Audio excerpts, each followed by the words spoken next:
The alarms at San Quentin State Prison screamed so loud they shook the walls. But the inmates did not move. They were frozen, staring at one single man standing in the center of the courtyard. His name was Reggie Stonehand Carter, one of the most feared inmates in the entire prison. He was holding something no inmate in San Quentin was ever supposed to touch. A guard's key ring, and everyone knew what that meant. Around him, over 100 inmates were silent. Even the guards on the towers were confused. No one understood how Stonehand had gotten those keys, or what he planned to do next. Then he shouted 3 chilling words that made every guard reach for their radios. Before anyone could react, the lights across the whole prison flickered. Once, twice, then went completely black. San Quentin, California's most dangerous prison, fell into darkness. And in that darkness, someone screamed. Only hours before the blackout, San Quentin had been running like a normal day inside a maximum security prison. Guard patrolled the tiers. Inmates lined up for meals.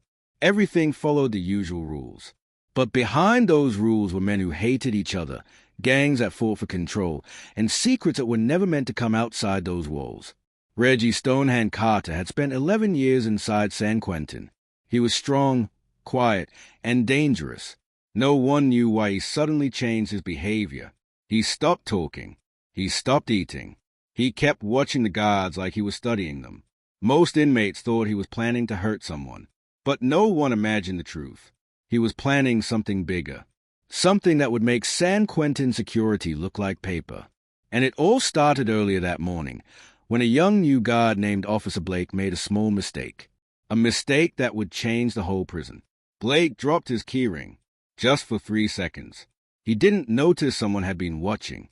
Someone fast. Someone patient. Someone who knew exactly how to use those seconds. Stonehand.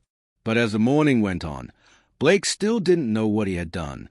He didn't know San Quentin was slowly turning into a ticking bomb. Just after lunchtime, inmates heard a strange metal sound echoing through cell block C. It wasn't loud. It wasn't clear.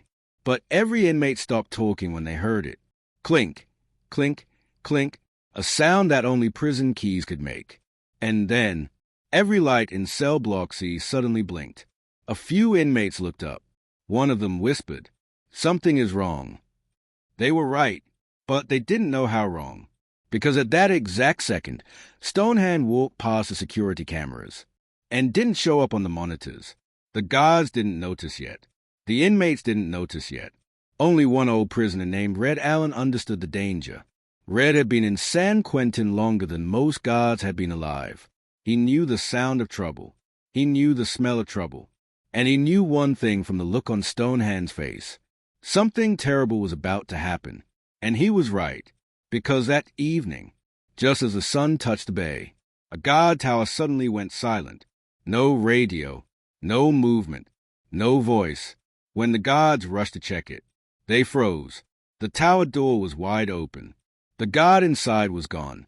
And on the floor was a single object, a prison key, the same one Officer Blake had lost that morning. And that is when San Quentin's alarms exploded.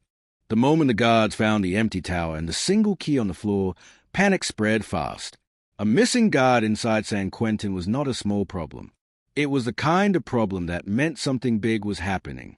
Sirens blasted through the prison. Red lights flashed on the walls.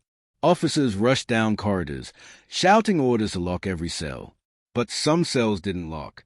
Some doors didn't close. And no one understood why. Inside the courtyard, inmates whispered to each other. They could feel it in the air. Something dangerous was coming. Meanwhile, Stonehand walked alone through a hallway that should have been filled with guards. But it was empty. He moved calmly, like he already knew where he was going, like he had walked this path many times before.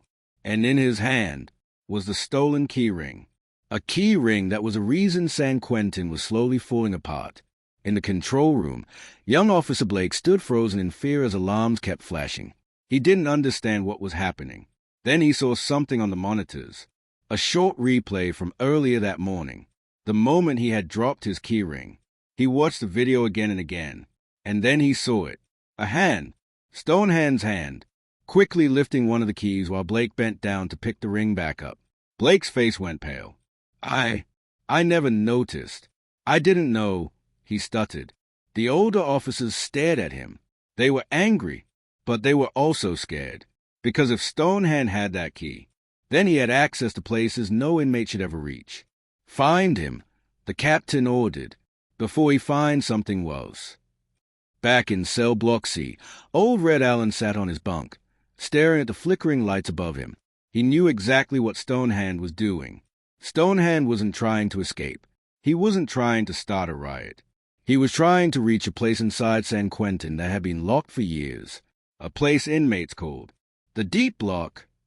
It was a hidden part of the prison where dangerous men were kept away from everyone else. No sunlight, no visitors, no sound, only darkness. Rumors said the Deep Block held secrets the prison never wanted out. Red whispered to another inmate, "Is going down there. Stonehand is going to the Deep Block." The younger inmate shook his head. "You're crazy. Nobody can get down there." Red looked at him with sad eyes. "He already has." Stonehand reached a long, silent hallway deep inside the prison. The walls were old, cracked, covered in dust.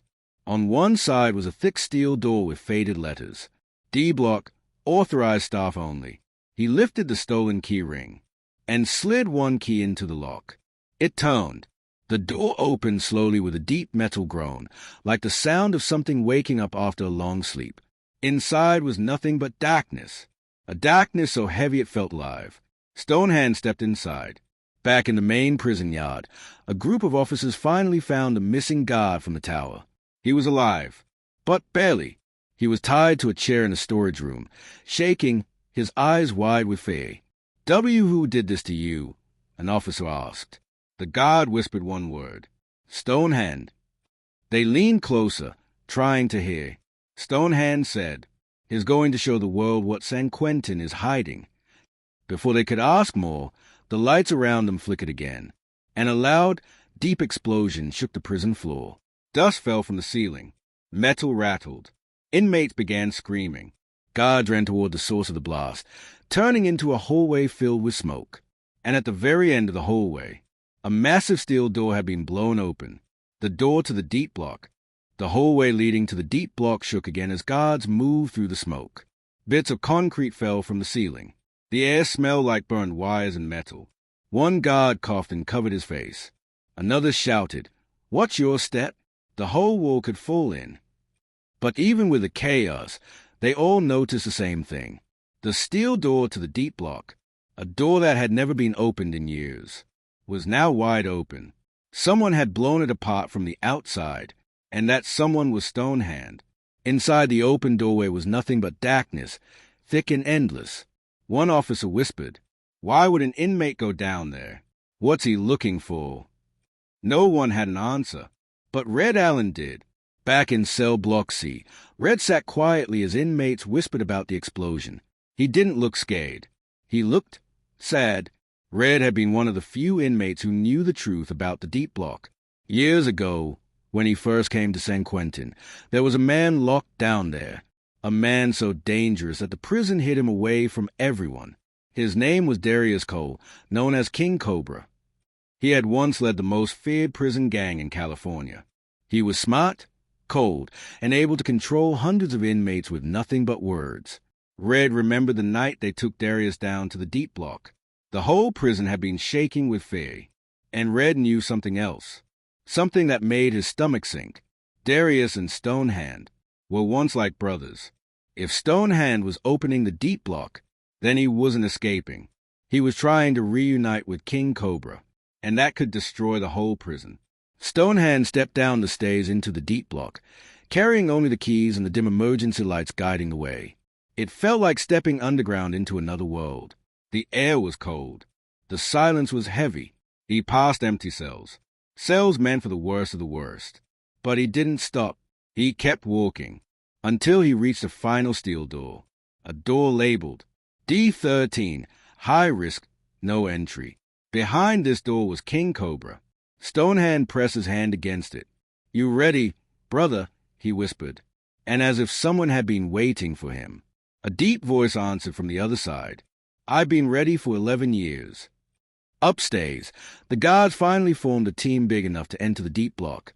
They wore helmets, shields, and carried flashlights. The captain barked out orders. No one goes alone. No mistakes. We don't know how many inmates are down there. Officer Blake swallowed hard. His hands shook, but he joined the team. He knew this was his fault. The team entered the broken doorway and began slowly walking into the darkness. Their flashlights cut through the dust and smoke. Every step echoed loudly. Then one guard noticed something on the wall. A message, written in black marker. Let him out. The guards froze. What does that mean? Blake whispered. The answer came fast. From deep inside the darkness, a loud metal clang echoed, like a heavy door sliding open. And then they heard footsteps, slow, heavy, coming toward them. Stonehand stood on one side of the open cell. King Cobra stood on the other. The huge, muscular man stepped into the light for the first time in over a decade. His hair was long. His beard was thick. His eyes were sharp. Too sharp for a man who had been locked alone for years. He smiled slowly. Good to see you, brother. Stonehand nodded. It's time. But before they could take another step, the guard's flashlight suddenly hit them from down the hall. Stop right there, the captain shouted. Cobra didn't even blink. He looked straight into the blinding lights and whispered to Stonehand, let's show them the truth. Then King Cobra took one step forward, and the entire hallway shook like something massive was moving in the dark behind him. The guards screamed for backup, because something else, something none of them expected, was coming out of the deep block. The guards froze as the hallway shook again. Dust drifted down like snow. Their flashlights flickered, but it wasn't King Cobra that scared them. It was what they heard behind him. Something big, something breathing, something alive. Stonehand took a step back. Even he didn't expect this. A deep growl echoed through the deep block. Slow, heavy, inhuman. Cobra looked over his shoulder and whispered, they kept things down here, brother. Things nobody was supposed to see. The guards looked at each other in confusion. Is there another inmate down there? One asked. Before the captain could answer, a massive iron gate deep in the darkness bent outward, as if something strong was pushing from inside. The sound of metal tearing filled the hallway, and then the footsteps came, slow, dragging, growing louder. The guards raised their weapons, terrified, but King Cobra only smiled. Back in cell block C, the inmates pressed against their bars as the ground trembled again. Earthquake, one shouted. No, Red Allen whispered. That's not an earthquake. That's a deep block waking up. The younger inmate beside him swallowed hard. What's down there? Red? What did they put in that place? Another gang leader.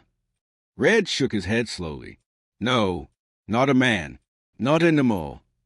He looked toward the hallway where the smoke drifted. That's what happens when you lock a beast in the dark for too long.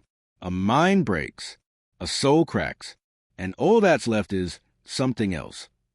The younger inmate stepped back from the bars. You mean they created a monster? Red whispered. They created several. Stonehand was strong, feared, dangerous. But now he looked scared. He grabbed Cobra's arm. Cobra, we didn't come for this. We came for you. Cobra didn't look away from the darkness. And you will have me, but you must understand something. His voice dropped. I wasn't alone down here. There were others, men they forgot, men they buried alive. One of the guards stepped forward, voice shaking. What else is down there? Cobra answered without blinking. Everything the prison wanted the world to forget. A loud roar exploded from the shadows behind them, so loud the lights overhead popped. The hallway went black. Upstairs in the control room, the screens flickered wildly. Officer Blake hit buttons, trying to restore the system. What's happening? The captain asked. Blake stared at the monitors. I don't know. The cameras in the deep block are gone. No signal. Then, suddenly, the whole prison power grid popped. Every light in San Quentin went dark. Not a flicker, not a fade, just total blackout. Screams echoed from the cell blocks. Bangs came from locked doors. Inmates shouted. Guards shouted back. In the courtyard, the moon was the only light shining through the fog. The captain radioed desperately. "Lock everything down. I repeat, lock everything." The radio cut off. Static. Nothing else. Back in the deep block corridor, Stonehand and Cobra stood together in total darkness. Only the guards' flashlights cut small circles of light through the heavy black air. Then one guard whispered, "I see something moving." The flashlight beam caught a figure stepping into the light. A tall man, skin pale from years without sun, eyes wild and sunken, clothes torn, chains still hanging from his wrists. He looked less like a person, and more like something broken and rebuilt in the dark. The guard shouted, "Stop! Don't move!" But the man didn't care. He didn't even hear. He lunged at them with a roar, swinging heavy metal chains. Guards flew backward. Lights crashed. Screams filled the hallway. Stonehand yelled, "Cobra, we have to move." But Cobra didn't move. He stepped forward, fearless, staring into the eyes of the monster that once used to be a man. "Do you remember me, brother?" Cobra asked softly. For a moment, the monster hesitated.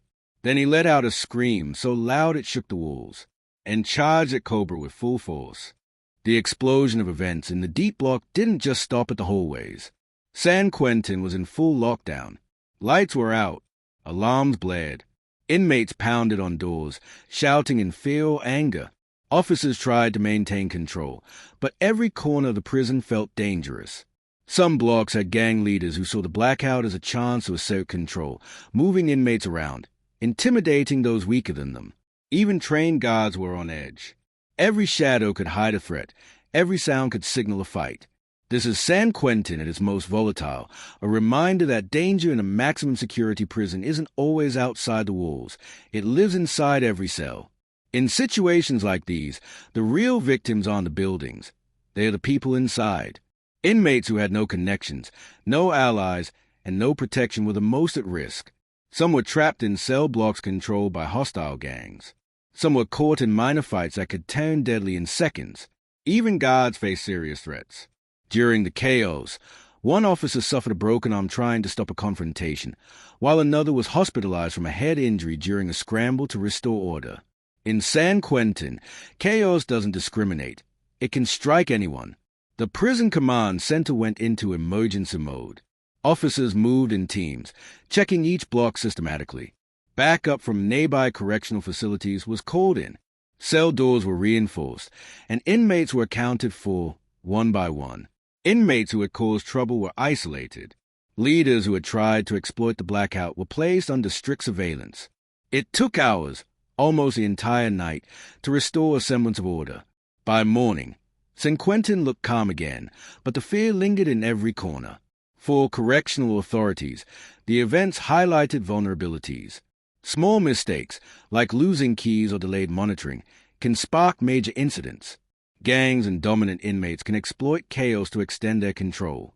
Infrastructure, even in a maximum security prison, can be overwhelmed under pressure. For inmates, the events were a stark reminder. Survival depends on alliances, awareness, and respect. And for the public, San Quentin's story shows a hidden complexity of life behind bars, where control, danger, and human behavior collide every day. After the chaos, life returned to routine, but it was never the same. Inmates whispered about what had happened in the deep block. Some claimed they heard sounds that still kept them awake at night. Guards reviewed footage, improved protocols, and reinforced security measures. San Quentin remained operational, but everyone knew maximum security doesn't make a prison safe. It just contains a danger. The tension lingered, waiting for the next test of control. After the chaos, the correctional staff worked tirelessly to restore control. All inmates were accounted for. High-risk individuals were placed in solitary or reinforced cells. Damage to infrastructure was assessed and repaired. The prison's daily routine slowly returned, but the psychological scars lingered, both for guards and inmates. Amid the chaos, it was not brute strength that kept the prison functioning. It was strategy, coordination, and experience. Senior guards guided teams through darkened corridors. Prison staff risked injury to protect inmates and prevent further escalations. Some inmates also helped by keeping calm and preventing fights, showing that survival in San Quentin often depended on human judgment, not just fear or intimidation. San Quentin's events reveal the fragility of even maximum security systems. One lost key can trigger widespread chaos. Human behavior, alliances, debts, and grudges drives prison dynamics as much as physical barriers. Maintaining security is as much about psychological control and communication as it is about locks and surveillance. For correctional authorities, the lessons were clear: constant vigilance, contingency planning, and understanding inmate behavior are critical.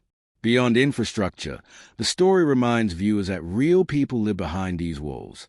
Inmates face daily survival challenges: debt, intimidation, and the prison economy. Guards face constant danger and the weight of responsibility. Every decision, from a key mishandling to a routine check, can escalate into life-or-death situations. San Quentin is more than a prison. It's a microcosm of human behavior under pressure, a test of control, adaptability, and resilience. As life settled back into routine, the prison was quiet, but never safe. Inmates whispered about the recent events. New alliances formed. Guards remained vigilant, knowing that danger can strike at any time. San Quentin's story doesn't end with a single event. It is ongoing, a living, breathing example of what happens when confinement, fear, and human nature collide. And so, behind these walls, life continues. For some, survival is a daily battle.